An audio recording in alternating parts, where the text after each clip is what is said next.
For over 3,000 years, God compiled his attitude to injustice in 66 books.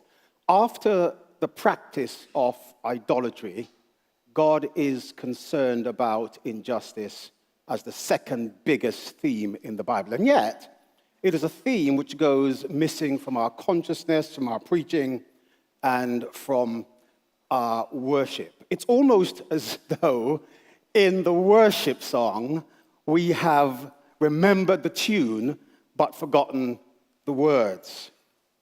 But God is passionate about justice and wants to do something about injustices. The problem is that very often we have become so accustomed to a kind of worship, a kind of Christian discipleship, which is about self-fulfillment and satisfaction, that if we're not careful, we are guilty of a kind of Disney worship. Let me tell you what I mean. I went to Disney World in the US when my kids were very small.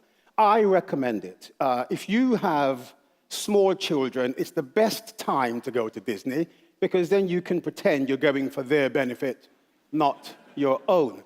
And one of the great features of Disney is that you can queue for 40 minutes for a ride, which takes 4 minutes to complete. And I remember being in a very long queue on one occasion, and there was a mechanical voice which kept saying, "Please exit on the left." It was a very faint voice at first. And the voice got louder and louder. The closer we got to the ride, the voice kept saying, "Please exit on the left." It actually became very, very annoying.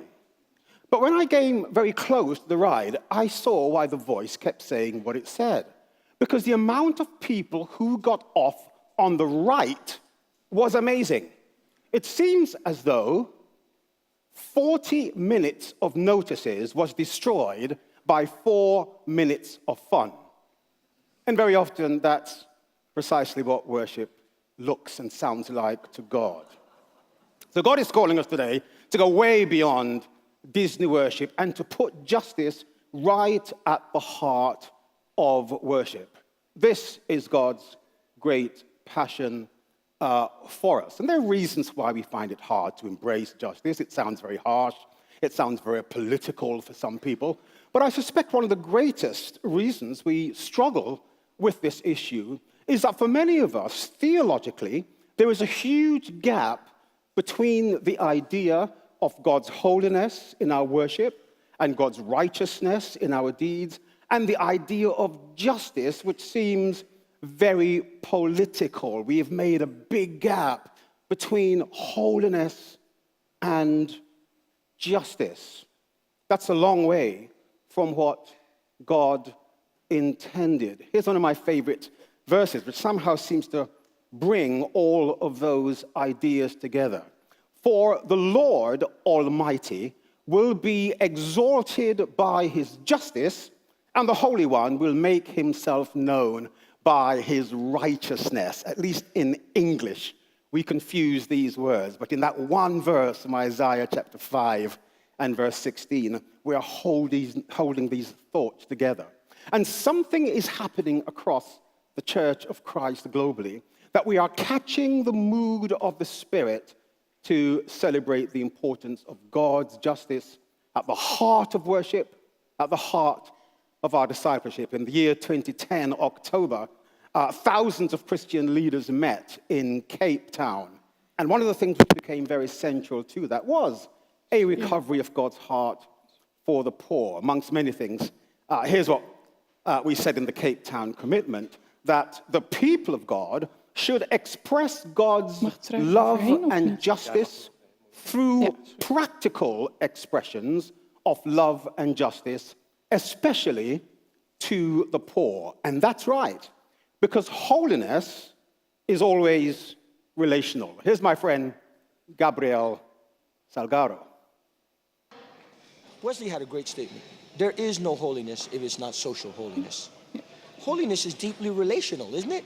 It's about our relationship with God, our relationship with other humans, and our relationship with the rest of creation, right? You can't be holy all by yourself. Biblical holiness is the prophets, it's Jesus of Nazareth, it's the early church. It changes the individual, and it challenges society to live up to the norms of the reign of God. So if we're involved in this kind of holiness, which is societal, which challenges the norms of society, one of the things it begins to help us appreciate much more is the importance of advocacy. What is that relationship between biblical worship and speaking up to power? One of the guys who spends a lot of his work and time and passion reminding Christians in the States and other parts of the world about this is a guy called David Beckman, not to be confused with David Beckham. And I think David has it right. Listen to what he says about Moses. What I think is really clear is that the God of the Bible cares about justice. So somehow in U.S. Christianity, at least, a lot of people don't get it. They think, oh, well, God wants me to help poor people. They understand that. But they don't get that God cares about laws and about the behavior of nations. I mean, it starts with Moses. God didn't send Moses to Pharaoh's court to take up a collection of canned goods. You know, there was a justice, there was a change issue at stake.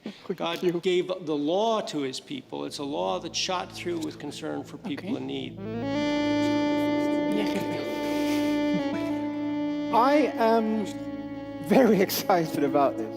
The change issue, advocacy, speaking up for the poor. And here's the reality. You can't speak up for the poor unless you speak up to the powerful.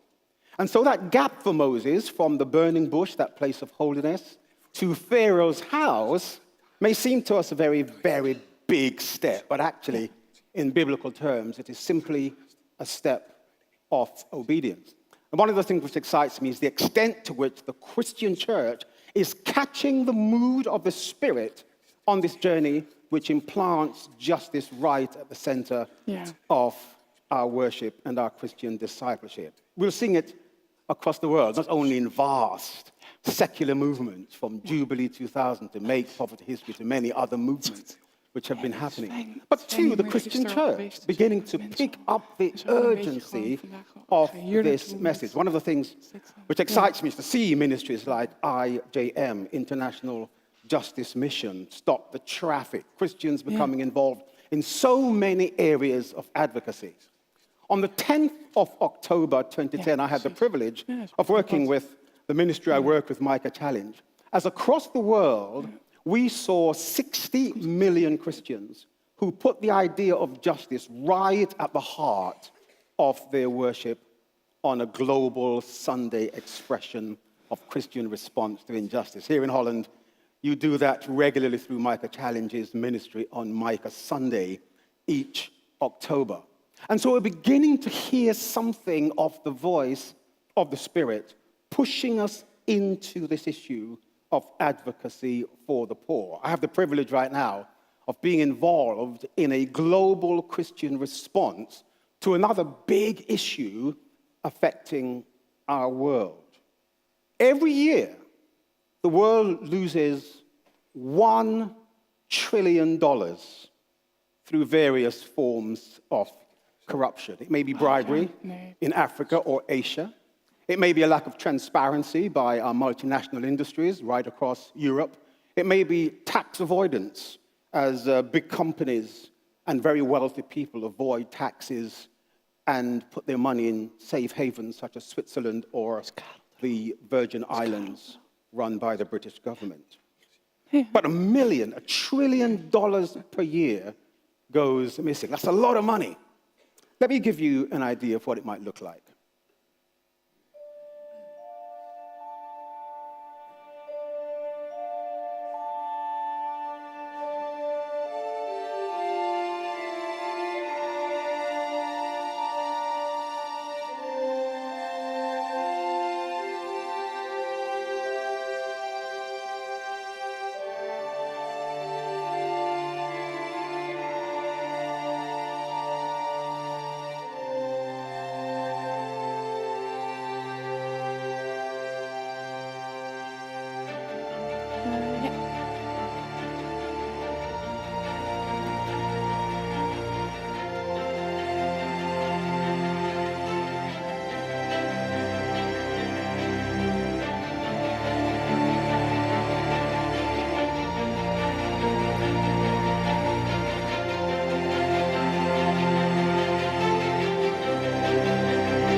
That's a lot of pocket money, isn't it?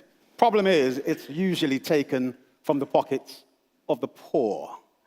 Another way of saying that is, if you were given $1 trillion when Christ was born, and you spent 1 million every day since that time, you would now be 3/4 of the way through spending your money.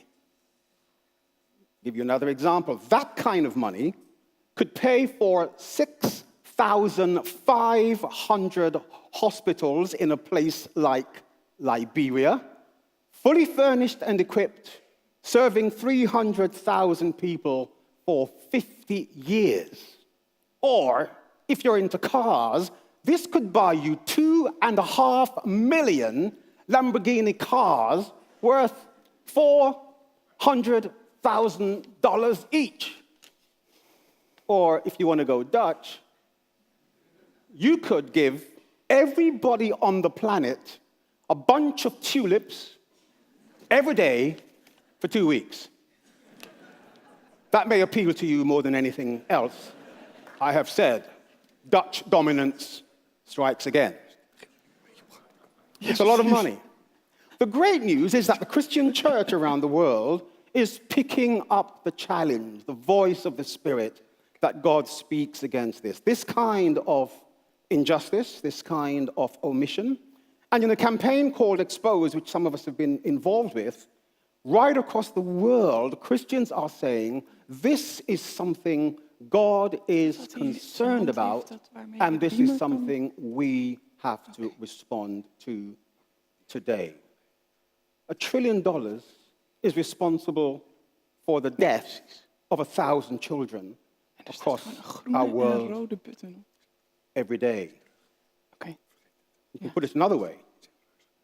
That's $1 trillion. This is what it would cost to keep our promise to the world's extreme poor through the Millennium Development Goals. $210 billion. $1 trillion still overshadows the GDP of the Netherlands. We have an enormous challenge, but also enormous opportunities.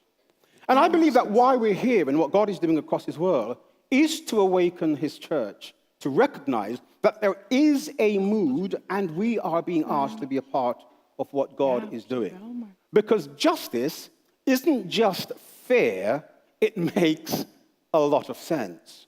Secure economies means less violent and a much more secure world.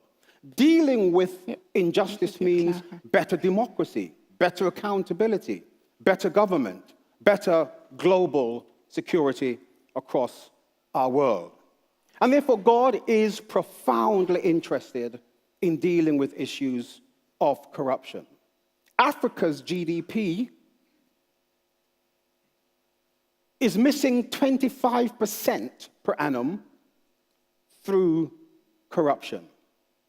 Did you know that it's 9 times more than what they get in aid every year? Dealing with injustice, ladies and gentlemen, isn't just fair, it actually makes sense.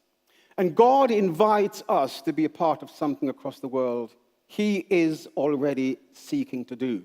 And there is a sense in which there is a revival of sorts on the way as we seek to act justly, to love mercy, and walk with humility before God. And things are changing. I don't know what your view of revival is.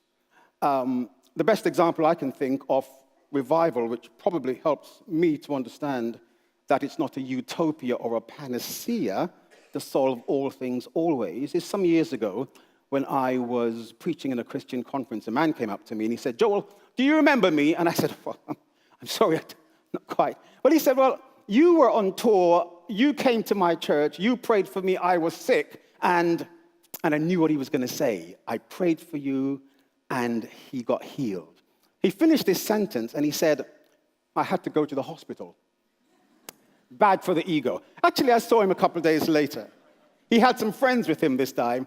And he said, this is Joel, he said. Joel came to my church, I was sick, and Joel prayed for me, and I had to go to the hospital. And they all fell about laughing. Very bad for the ego. So I said, listen, my friend, I prayed for you, and you had to go to the hospital. Can you imagine what would have happened had I not prayed for you? You would be dead, I said. I think revival is a bit like that. God comes along for a while, and he transforms. It doesn't last forever, but there are certain ingredients in Christian revival. People's lives are transformed, of course.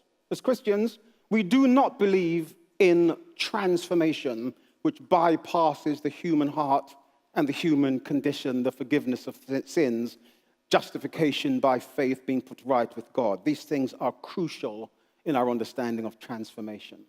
But I believe every revival, the ones we read about in scriptures, the revival under Nehemiah, must also remind us that God is interested in the recovery of people's circumstances. And today, we are seeing some very real changes in our world. It's not perfect, but I believe God is already on the move.